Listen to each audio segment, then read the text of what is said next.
माननीय शरदचंद्र पवार साहेबांचा एक कट्टर निष्ठावंत कार्यकर्ता गेल्या 25 वर्षापासून त्यांच्यासोबत होतो, पण गेल्या 10 वर्षापासून मी संतोषभाऊ चौधरींचा कट्टर समर्थक होतो।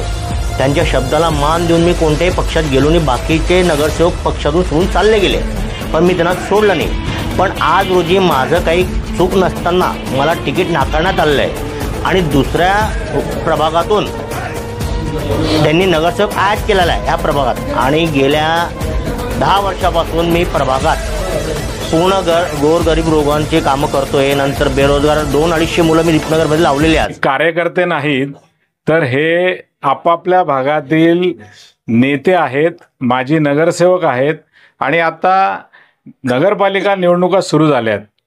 नगरपालिका निवडणुकीच्या अनुषंगाने या लोकांनी मागच्या कालखंडामध्ये त्या आपल्या भागामध्ये विकासात्मक काम करण्याचा जो प्रयत्न केला, परंतु त्यांच्या त्यात यश आलं नाही, कारण त्यांना काम करण्याची मुभा नव्हती।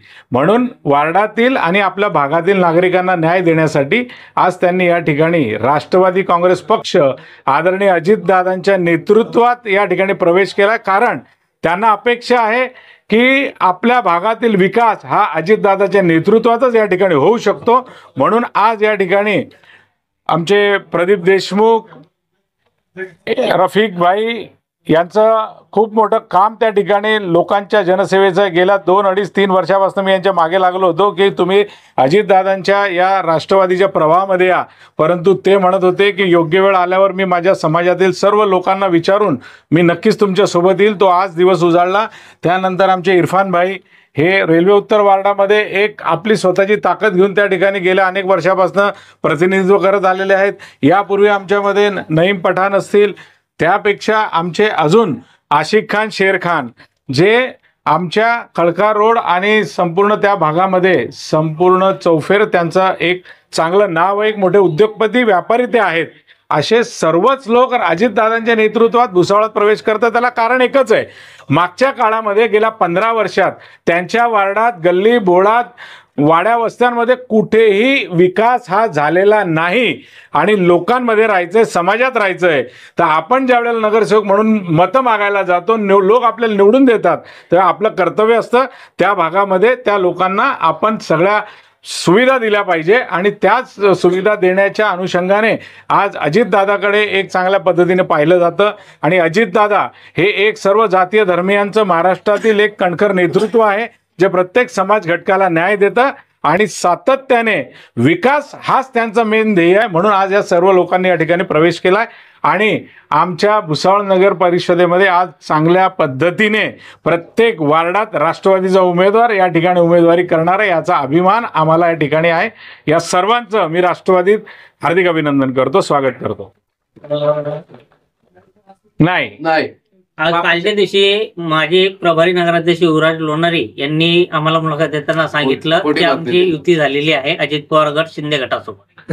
शिवसेना आणि भारतीय जनता पक्ष यांची युती झाली असेल त्याबाबत मला माहीत नाही, परंतु या ठिकाणी राष्ट्रवादी काँग्रेस पक्ष हा आपल्या ताकदीने आमच्या सगळ्या बांधवांच्या सह आम्ही स्वबळावर या ठिकाणी लढतो आहे आणि आम्ही नगराध्यक्षसह संपूर्ण वार्डात प्रत्येक उमेदवार त्या ठिकाणी देणार आहोत।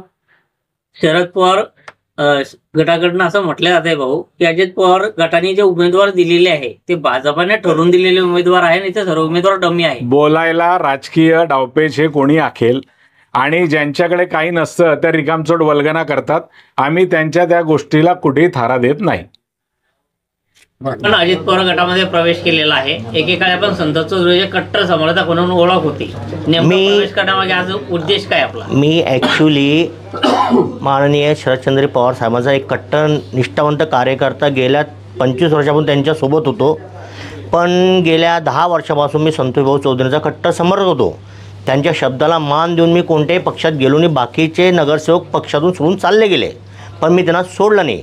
पण आज रोजी माझं काही चूक नसताना मला तिकीट नाकारण्यात आलेलं आहे आणि दुसऱ्या प्रभागातून त्यांनी नगरसेवक ॲड केलेला आहे या प्रभागात। आणि गेल्या 10 वर्षापासून मी प्रभागात पूर्ण गोरगरीब लोकांचे कामं करतो आहे. नंतर बेरोजगार 200-250 मुलं मी दीपनगरमध्ये लावलेले आज. ते सर्व लोक त्यांचे फॅमिलीचे लोक म्हणतात की तुम्ही इकडनं लढा, घाबरू नका कोणालाच. आणि काही लोक काय आहे दादागिरी करून घाबरवण्याचा प्रयत्न करतात आहे. पण आता दादांशी माझं अजितदादांशी बोलणं झालं. उमेश भाऊंनी फोन लावून माझं बोलणं करून दिलं. दादांनी एकच सांगितलं की कोणाशी घाबरू नको, कोणी तुला फोन केला, कोणी त्रास दिला, फक्त तिथे पोलीस कंप्लेंट करून तिथे कंप्लेंट कर, त्याच्या नावाची पुढे मी बघेल काय करायचं आहे. आणि तुम्ही उद्या फॉर्म भरल्यावर तिथे तुम्ही दोघी उमेदवारांनी जाऊन PI साहेबांना पूर्ण माहिती द्या की आम्ही इथून तुम्ही फॉर्म भरला आहे. कोणी तुम्हाला त्रास देत असला तर त्यांची नावं आम्हाला द्या. कारण काय आहे, हा जो मतदारसंघ आहे माझा, मी गेल्या 10 वर्षांपासून तिथे खूप गोरगरिबांचे आरोग्याची कामं करतो आहे, हॉस्पिटलचे कामं करतो आहे, बेरोजगार लोकांना महिलांना काम देतो आहे. ते लोक म्हणतात की तू इथूनच लढ. आणि माननीय संतोष भाऊ चौधरी मला म्हणतात की बाबा तू 15 बंगला म्हणून लढो. तर माझा जो मतदारसंघ नसताना मी तिथे का जाऊ? आणि तुम्ही तिकडचा उमेदवार इकडे आयात करताय, याचं मागचं कारण काय? मी वरिष्ठांशी सर्वांशी बोललो. सर्वांनी एकच सांगितलं की आता पर्याय एकच आहे तुला की अजितदादांकडे प्रवेश कर, दादांशी बोल. म्हणून मी आज हा प्रवेश केलेला आहे.